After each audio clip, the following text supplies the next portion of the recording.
In the tumultuous era of the 1920s, Chicago became synonymous with lawlessness and violence, a reputation largely cemented by one man, Alphonse Al Capone. As prohibition laws sought to curb the consumption of alcohol, the unintended consequence was the rise of organized crime, with Capone at its notorious helm. His reign over Chicago was a dark chapter in the city's history, steeped in fear, corruption, and bloodshed. The story of Al Capone's infamy begins with the advent of Prohibition in 1920. The 18th Amendment, intended to purify society by banning alcohol, instead turned the city into a breeding ground for bootleggers and speakeasies. It was here that Capone seized his opportunity.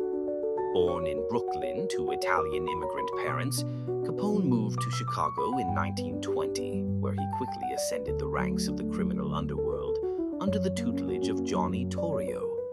By 1925, he had taken full control of the Chicago outfit. Capone's operations were ruthless and extensive. He masterminded a network that smuggled massive quantities of illicit liquor, and he didn't hesitate to use violence to eliminate the competition.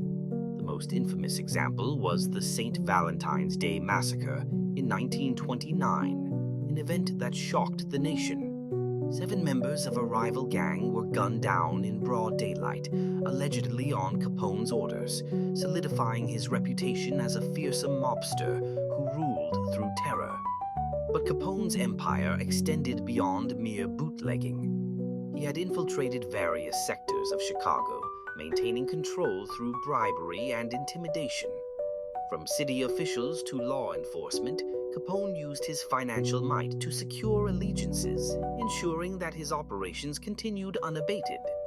It was said that he had half of Chicago's police force on his payroll, a testament to the pervasive corruption of the time. Despite his ruthless nature, Capone maintained a dual public image. To some, he was the benevolent gangster, handing out lavish tips and providing for the poor during the Great Depression. This complex persona kept him somewhat insulated from public outrage, even as his criminal activities drew the ire of federal authorities. However, Capone's downfall came not from murder or bootlegging charges, but from tax evasion.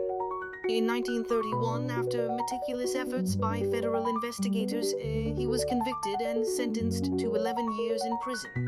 Alcatraz became his home, and slowly, his health and influence waned within the isolating confines of the infamous penitentiary. Capone was released in 1939 due to deteriorating health and lived his final years in quiet obscurity until his death in 1947. And the legacy of Al Capone is one of both infamy and intrigue. He left behind a lasting imprint on Chicago, symbolizing both the dangerous allure of wealth achieved through crime and the ultimate consequence of living outside the law. His era marked a pivotal time in American history, highlighting the clash between morality and survival, profit and principle. Indeed, the fear-drenched streets of 1920s Chicago echo with the lessons learned from Capone's tumultuous reign, reminding us of the thin line between fame and infamy. Subscribe to keep up with all our latest videos.